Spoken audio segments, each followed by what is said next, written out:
Une bête assoiffée de sang. C'est ainsi que des soldats russes capturés ont décrit leur propre président, Vladimir Poutine. Dans une révélation choquante obtenue par le journal britannique Express, ces hommes brisés ont dévoilé l'horrible vérité derrière ce qu'ils appellent le hachoir à viande ukrainien. Une guerre où leurs propres dirigeants les considèrent comme de simples pions sacrifiables. « Nous sommes des moutons menés à l'abattoir », confie l'un d'eux, le regard vide, marqué par les horreurs qu'il a vécues. Ces témoignages rares nous offrent une plongée glaçante dans la brutalité d'un régime qui, selon eux, se soucie moins de ses propres soldats que de ses ambitions territoriales. Imaginez la scène. Une unité de 30 hommes, principalement d'anciens détenus à qui on a offert un choix impossible. Mourir au combat ou pourrir en prison. Aujourd'hui, 27 d'entre eux ne reviendront jamais. Les 3 survivants, capturés par les forces ukrainiennes, révèlent enfin cette vérité que le Kremlin tente désespérément de cacher. Et où était leur commandant pendant ces assauts suicides? Cachés dans des bunkers, loin du danger, donnant des ordres par radio à des hommes qu'ils n'ont jamais eu l'intention d'accompagner au combat. Les commandants ne viennent jamais avec nous, témoigne un prisonnier, la voix brisée par l'amertume.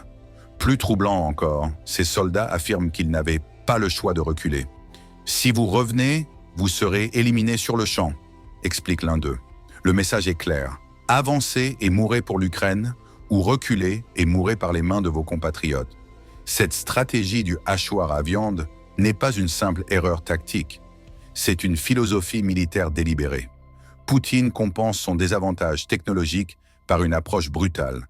Inonder le champ de bataille avec des vagues humaines sans fin, espérant que le nombre finira par submerger les défenses ukrainiennes. Les chiffres sont vertigineux. Fin 2024, selon des sources occidentales, la Russie perdait plus de 1500 soldats chaque jour. Pour quelle récompense? À peine 900 miles carrés de territoire, conquis au prix d'un nombre incalculable de vies russes. Aucun lieu n'illustre mieux cette barbarie que ce que les Ukrainiens appellent la route de la mort, près de Pokrovsk.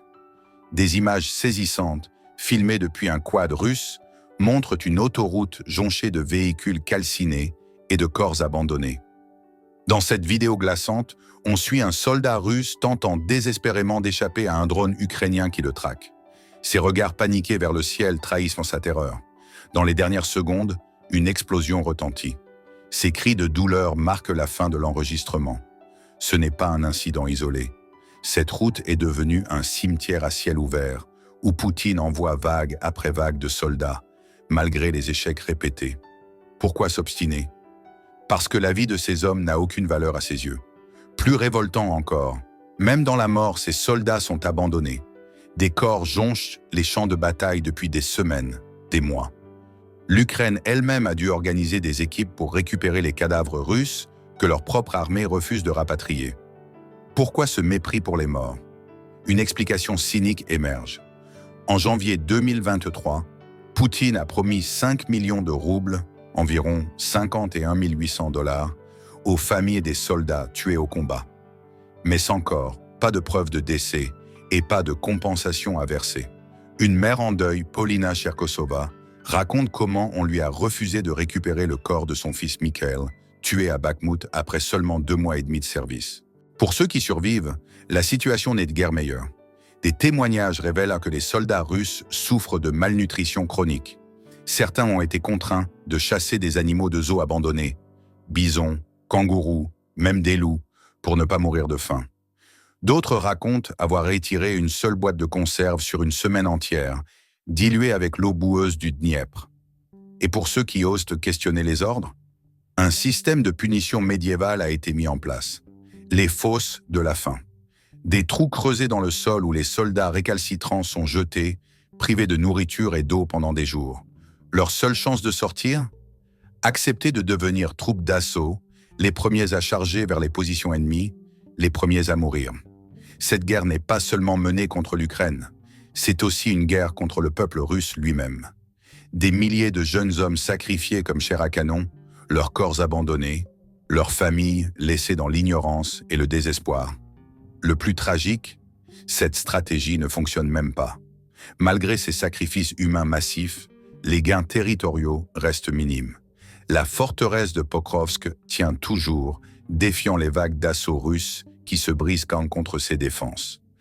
Alors que le conflit s'intensifie, une question se pose. Combien de temps encore la société russe tolérera-t-elle ce carnage insensé? Combien de fils, de frères et de pères devront disparaître dans le hachoir à viande ukrainien avant que le peuple ne demande des comptes?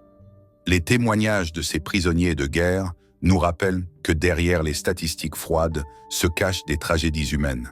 Des hommes piégés entre la prison et une mort presque certaine, envoyés au combat avec une formation minimale, des équipements insuffisants, et l'ordre de ne jamais reculer. Cette guerre révèle la véritable nature d'un régime qui traite ses propres citoyens comme des ressources jetables. Un régime où la vie humaine a moins de valeur que les ambitions territoriales d'un seul homme. Pendant ce temps, en Russie, la propagande d'État continue de dépeindre une réalité alternative. Quand j'ai vu des civils être tués en Ukraine, j'ai été très surpris, confie un prisonnier. On ne nous montre jamais ça à la télévision russe. À mesure que les pertes s'accumulent et que les gains diminuent, le calcul cynique de Poutine devient évident. Tant qu'il aura des hommes à sacrifier, la guerre continuera. Pour lui, le coût en vies humaines n'est qu'un chiffre dans une équation.